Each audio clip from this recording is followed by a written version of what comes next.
ঢাকা বিশ্ববিদ্যালয় কেন্দ্রীয় ছাত্র সংসদ ডাকসু নির্বাচন স্থগিত করে হাইকোর্টের দেয়া আদেশ স্থগিত করেছেন আপিল বিভাগের চেম্বার আদালত। ফলে ডাকসু নির্বাচনে বাধা নেই। দর্শক, এই বিষয়ে বিস্তারিত জানাতে যুক্ত হচ্ছেন রাশেদ আনিস।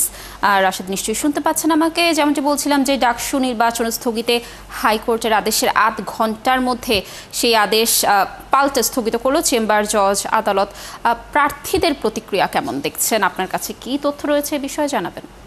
যে জায়গাটিতে আসলে ভিপি পদ প্রার্থীরা যারা রয়েছেন তারা ব্রিফিং করছেন, আমি কিন্তু এখন সেই জায়গাটিতে রয়েছি। তারা কিন্তু মূলত একাধিকবার একটু পরপর কিন্তু তাদের যে মতামত সেটি কিন্তু দিচ্ছেন। মূলত আপনি জানেন যে হাইকোর্টের আদেশে যখন হলো এই রায় ঘোষণা করা হয়, যে স্থগিত করে রায় ঘোষণা করা হয়, এরপর কিন্তু ঢাকা বিশ্ববিদ্যালয়ে যারা শিক্ষার্থীরা রয়েছেন, যারা ক্যান্ডিডেটরা রয়েছেন, তারা একটি উত্তপ্ত পরিস্থিতি বিরাজ করে। এবং এখন কিন্তু আবার চেম্বার আদালতের নির্দেশের পর সেটি কিন্তু অনেকটাই স্বাভাবিক হয়ে গেছে। বেশ কয়েকজন কিন্তু ব্রিফিং করেছেন। আমরা কিন্তু শুনেছি যে বাকছাসের পক্ষ থেকে আব্দুল কাদের, উনি কিন্তু ব্রিফিং করেছেন। উনি বলেছেন যে ঢাকা বিশ্ববিদ্যালয়ের এই যে কর্মকাণ্ড সেটি কিন্তু 5 আগস্টের পরেই ডাকসু নির্বাচন অনুষ্ঠিত হওয়ার কথা ছিল, কিন্তু নানা কারণে কিন্তু সেটি হয়নি। 1 বছর পেছানো হয়েছে। বলছে যে এটি নিয়ে নানা ধরনের ষড়যন্ত্র করা হচ্ছে, এমন মন্তব্য তিনি করেছেন। উমামা ফাতেমা কথা বলেছেন। তিনি বলেছেন যে 9 সেপ্টেম্বরই কিন্তু ডাকসু নির্বাচন হবেন। এবং এখন কিন্তু উমামা ফাতেমা তারা কিন্তু ব্রিফিং করছেন।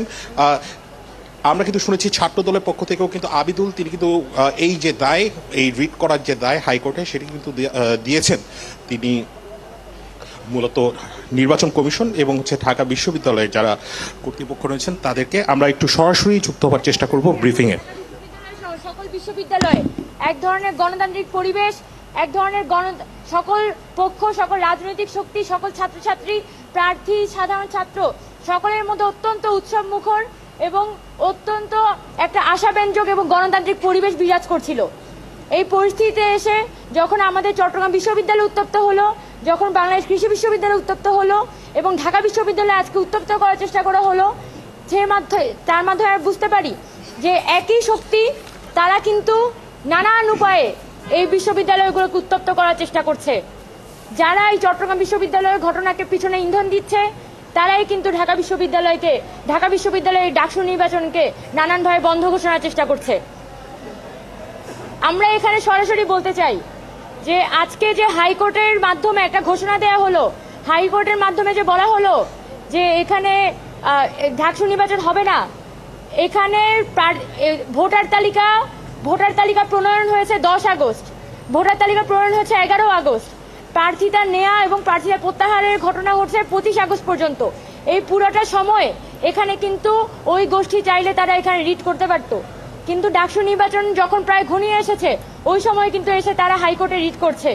আমরা মনে করি যে এটা একটা ষড়যন্ত্রের অংশ এবং পুরো নির্বাচনটাকে প্রশ্নবিদ্ধ করার জন্য আজকে এই শেষ মুহূর্তে এসে রিটটি করা হয়েছে। আমরা আমাদের ঢাকা বিশ্ববিদ্যালয়ের স্বতন্ত্র শিক্ষার্থী ঐক্য, আমাদের যে প্যানেল, সেই প্যানেলের পক্ষ থেকে আমরা বলতে চাই যে ঢাকা বিশ্ববিদ্যালয়ের কেন্দ্রীয় ছাত্র সংসদ ইলেকশন, সেটা ঢাকা বিশ্ববিদ্যালয়ের একটা অভ্যন্তরীণ ইলেকশন। এখানে কোনো জাতীয় রাজনৈতিক হস্তক্ষেপ কোনোভাবেই আমাদের জন্য কাম্য না। যারা এই ডাকসু বা আমাদের ছাত্র সংসদ নির্বাচনকে ছাত্রদের মাঠ থেকে, ছাত্রদের পর্যায় থেকে যারা জাতীয় রাজনীতিতে বারবার টেনে নিয়ে যাওয়ার চেষ্টা করছেন, তারা আসন্ন সময়ে আর সামনের সময়গুলোতে আমাদের ছাত্র সংসদ নির্বাচনগুলো বন্ধ করে দাঁড়িয়ে পায়তারা করছেন। আমরা কোনোভাবেই আমাদের ছাত্র সংসদ নির্বাচনকে আমাদের এই জাতীয় রাজনীতি গুটি হতে দেখতে চাই না।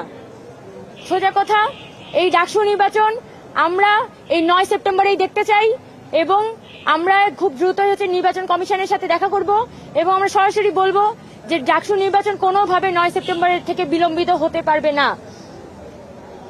এবং ঢাকা বিশ্ববিদ্যালয় একটি স্বায়ত্তশাসিত প্রতিষ্ঠান এবং ঢাকা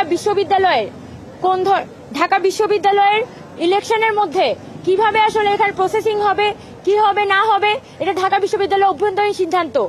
যে এখানে হাইকোর্টকে টেনে নিয়ে আসা, এটা পুরোপুরি ঢাকা বিশ্ববিদ্যালয়ের ছাত্র সংসদ ইলেকশনের সাথে বেইমানি। সেই জায়গা থেকে আমরা দর্শক, ডাকসু নির্বাচনের বিষয়ে উমামা ফাতেমা ব্রিফিং করছিলেন, আমরা যুক্ত ছিলাম সেখানে।